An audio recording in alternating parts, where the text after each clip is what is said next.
तो अमित शाह बीजेपी के नए अध्यक्ष होंगे। जश्न मनाया जा रहा है, ताजपोशी की गई है और इन सब के बीच लगातार ढोल नगाड़े गूंज रहे हैं। तो ताजपोशी और कार्यभार संभालना और जश्न, ये तीन स्थिति बीजेपी हेडक्वार्टर की है, जहां पे और ये जश्न जो है दरअसल दिल्ली से लेकर उनकी अपने कॉन्स्टिट्यूंसी जो कि अहमदाबाद की कॉन्स्टिट्यूंसी, वहां तक अहमदाबाद में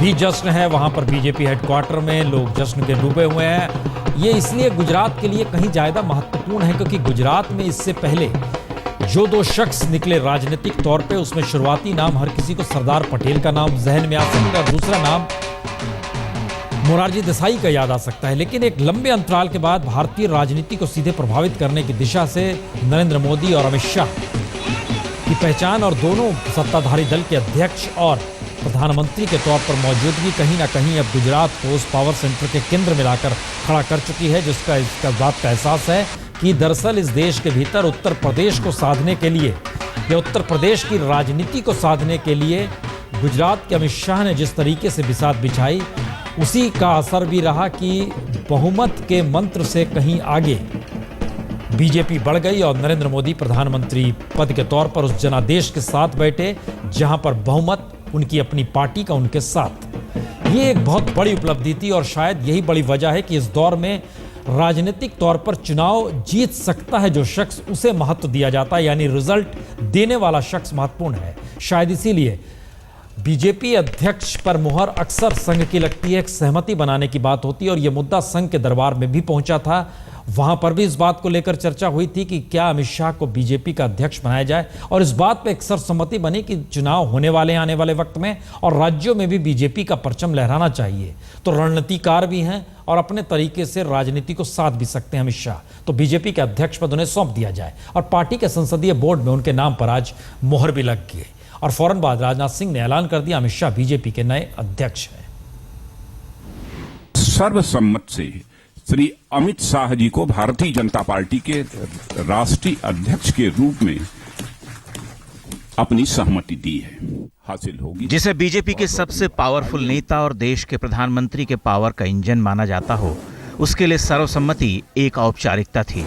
तय तो पहले से हो गया था कि अमित शाह बीजेपी के अध्यक्ष पद की कुर्सी पर बैठने वाले हैं, सो बैठ गए। और गृहमंत्री और कुछ क्षण पूर्व ही पूर्व अध्यक्ष हुए राजनाथ सिंह ने कहा कि अमित शाह किसी परिचय के मोहताज नहीं है। अमित शाह का परिचय देने की आवश्यकता नहीं है। मैं यह कह सकता हूं कि काल्पनिक क्षमता के धनी हैं अमित शाह जी, और साथ ही साथ ऑर्गेनाइजेशनल स्किल, संगठनात्मक कुशलता जो चाहिए संगठन को चलाने की, वह भी उनके अंदर है। और साथ ही साथ प्रबंधन के मामले में यानी मैनेजमेंट स्किल भी जो हम कहते हैं, कभी कभी किसी कामयाबी को हासिल करने के लिए जिसकी आवश्यकता होती है, वह मैनेजमेंट स्किल भी उनके अंदर है। पार्टी के संसदीय बोर्ड की बैठक में उनके नाम को हर्ष ध्वनि से स्वीकारा गया और अध्यक्ष बनने के बाद पार्टी के दिग्गजों ने बारी बारी से उन्हें मिठाई खिलाई।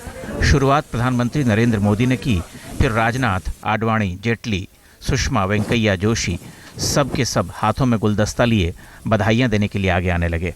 बीजेपी के तमाम बड़े नामों और अटकलों के बीच अमित शाह को अध्यक्ष बनाया जाना तय हो गया था। उसकी पहली बड़ी वजह लोकसभा चुनाव में उत्तर प्रदेश में उनकी अभूतपूर्व सफलता है और दूसरी बड़ी वजह आने वाले दिनों में 4 राज्यों में होने वाले विधानसभा चुनाव हैं, जिनमें से 3 राज्यों में फिलहाल कांग्रेस गठबंधन की सरकार है। वहां भी अमित शाह से बड़े करिश्मे की उम्मीद की जा रही है। अमिताभ सिन्हा, दिल्ली, आज तक।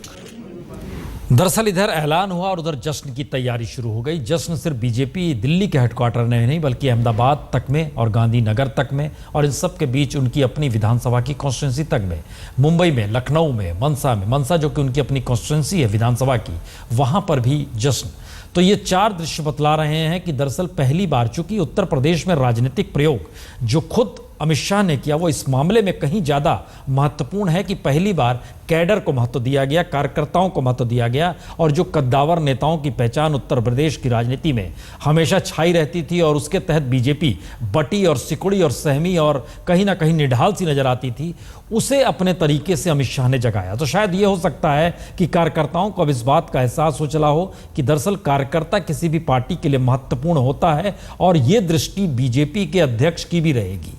और कहीं ना कहीं किसी ना किसी रूप में समूची हिंदी पट्टी में, जिसमें खासतौर से बिहार, उत्तर प्रदेश, छत्तीसगढ़, मध्य प्रदेश, उत्तराखंड, राजस्थान, ये तमाम जगहों पर राजनीतिक कद्दावर नेता वाले बीजेपी के नेता जिस रूप में छाए रहे, अक्सर टकराव की परिस्थिति ही पैदा करते रहते थे। ऐसे में कार्यकर्ताओं को महत्व देकर राजनीति में कहीं ना कहीं उबाल पैदा करते हुए जीत तक ले जाना, ये अमित शाह की एक खासियत रही है। और बीजेपी के अध्यक्ष बनने पर जो जोश और बहार आप देख रहे हैं, वो दरअसल कार्यकर्ता का है। और इन सबके बीच दिल्ली बीजेपी दफ्तर के बाहर जश्न का माहौल हुआ, तो हमारे संवाददाता संजय शर्मा ने अपनी आंखों से पकड़ा उसे। बीजेपी मुख्यालय में अंदर अमित शाह को पार्टी का राष्ट्रीय अध्यक्ष बनाए जाने का ऐलान हुआ और कार्यकर्ताओं ने तालियों की गड़गड़ाहट से उनका स्वागत किया। मुख्यालय के बाहर यहाँ ढोल बजने लग गए और कार्यकर्ता नाचने लग गए। अमित शाह की नई टीम का ऐलान जल्दी ही होगा, पार्टी कार्यकारिणी का। फिलहाल यहाँ जो मुख्यालय पर जो पोस्टर लगे हैं, जो यहाँ पर तस्वीरें लगी हैं, इसमें एक नई तस्वीर जुड़ने वाली है। राजनाथ सिंह की जगह अमित शाह आने वाले हैं, लेकिन फिलहाल कार्यकर्ता जश्न में मगन है। परिवर्तन तो होते रहेंगे, एक अनवरत सिलसिला है, लेकिन फिलहाल यहाँ कार्यकर्ता जश्न में मगन दिखाई पड़ रहे हैं। कैमरामैन प्रेमचंद मिश्रा के साथ संजय शर्मा, दिल्ली, आज तक। अमित शाह बीजेपी के नए अध्यक्ष होंगे और जिस वक्त ताजपोशी हो रही थी, उस वक्त प्रधानमंत्री नरेंद्र मोदी भी मौजूद थे, संसदीय बोर्ड की बैठक में मौजूद थे। इसलिए तीन तस्वीरें आपके सामने। एक तरफ नरेंद्र मोदी का मिठाई खिलाना अमित शाह को, बहुत 80 के दशक में ये मुलाकात हुई थी अमित शाह की। उस वक्त अमित शाह दरअसल संघ से निकले हुए ही शख्स हैं ये भी में, और जिस तरीके से अमित शाह ने राजनीतिक तौर पर जब सत्ता संभाली थी गुजरात में नरेंद्र मोदी ने, तो सही मायने में कहें तो 2002 के बाद, दंगों प्रकरण के बाद से अमित शाह ने बहुत सारी स्थितियों में नरेंद्र मोदी के साथ, एक वक्त तो ये 12 मंत्रालय संभाल रहे थे, तो समझा जा सकता है इस निकटता का मतलब क्या है।